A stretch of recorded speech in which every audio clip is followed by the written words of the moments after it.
అందరికీ నమస్తే. Welcome to my channel. ఈరోజు దేవీ నవరాత్రుల్లో 9వ రోజు అమ్మవారికి ఇష్టమైన నైవేద్యం పాయసం ప్రిపరేషన్ చూద్దామండి.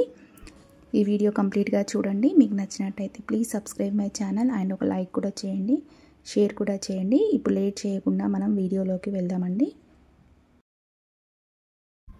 ఇక్కడ ముందుగా ఒక ప్యాన్ తీసుకొని దానిలో 2 స్పూన్స్ నెయ్యి వేసుకోండి. దీంట్లో డ్రై ఫ్రూట్స్ వేసుకొని ఇవన్నీ బాగా వేయించుకోండి. కాజు, బాదం, కిస్మిస్లు వేసుకొని బాగా వేయించుకోండి. ఇవన్నీ మంచి కలర్లోకి వచ్చాక వీటిని తీసి ఒక ప్లేట్లో పక్కన పెట్టుకోండి. అమ్మవారికి 8వ రోజు ఇష్టమైన ప్రసాదం పరమాన్నం మీకు డిస్క్రిప్షన్లో లింక్ ఇస్తానండి వీడియో. ఈ డ్రై ఫ్రూట్స్ అన్నీ బాగా వేగాక వీటిని తీసుకొని ఒక పక్కన ఒక ప్లేట్లో పెట్టుకోండి. ఇప్పుడు ఒక ప్యాన్ తీసుకొని మళ్ళీ దాంట్లో ఒక 2 స్పూన్స్ నెయ్యి వేసుకొని ఇక్కడ 1.5 కప్పు సేమ్యాలు తీసుకుంటున్నానండి. ఇవన్నీ వేసుకొని ఈ సేమ్యాలన్నీ నెయ్యిలో బాగా వేయించుకోండి. మంచి రంగులోకి వచ్చేంత వరకు బాగా వేయించుకోండి.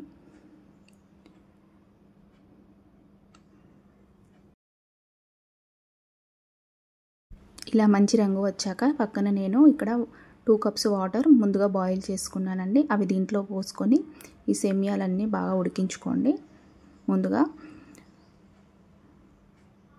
ఇప్పుడు ఇవన్నీ బాగా ఉడికే వరకు ఒకసారి కలుపుతూ ఉండండి.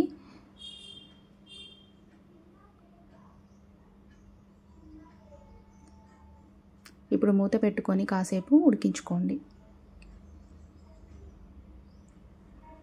ఇప్పుడు మూత తీసి చూడండి, సేమ్యాలన్నీ బాగా ఉడికాయి. ఇప్పుడు ఒకసారి కలుపుకొని దీంట్లో ముందుగా ఇక్కడ నేను పాలు మరిగించి పెట్టుకున్నానండి. ఆ పాలను ఇప్పుడు దీంట్లో వేయండి. ఇలా చేసుకోవడం వలన సేమ్యాలు ముద్దగా కాకుండా ఉంటాయండి. తర్వాత ఎంతసేపు అయినా విడివిడిగా ఉంటాయి. ఇలా పాలన్నీ పోసుకొని ఒకసారి బాగా కలుపుకొని దీంట్లో మళ్ళీ కొంచెం 1 కప్ షుగర్ వేసుకోండి.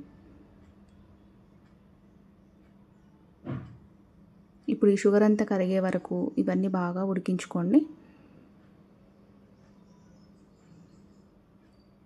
దీంట్లో కొంచెం యాలకుల పొడి కూడా వేసుకోండి. ఇదంతా ఉడికాక దీంట్లో చివర్లో డ్రై ఫ్రూట్స్ వేసుకుంటే మనకు ఎంతో టేస్టీ అయిన అమ్మవారికి ఇష్టమైన 9వ రోజు నైవేద్యం ప్రిపేర్ అయిపోయినట్టేనండి. మీరు కూడా ట్రై చేయండి. ఈ వీడియో కంప్లీట్గా చూసినట్టయితే please subscribe my channel and ఒక లైక్ కూడా చేయండి, షేర్ కూడా చేయండి. మీకు నచ్చితే కామెంట్ కూడా చేయండి. మీరు కూడా ప్రిపేర్ చేసి అమ్మవారికి ఈ నైవేద్యం పెట్టండి. నా మిగతా వీడియోస్ చూడాలనుకుంటే ఒకసారి నా ఛానల్ని విజిట్ చేయండి. Thank you for watching.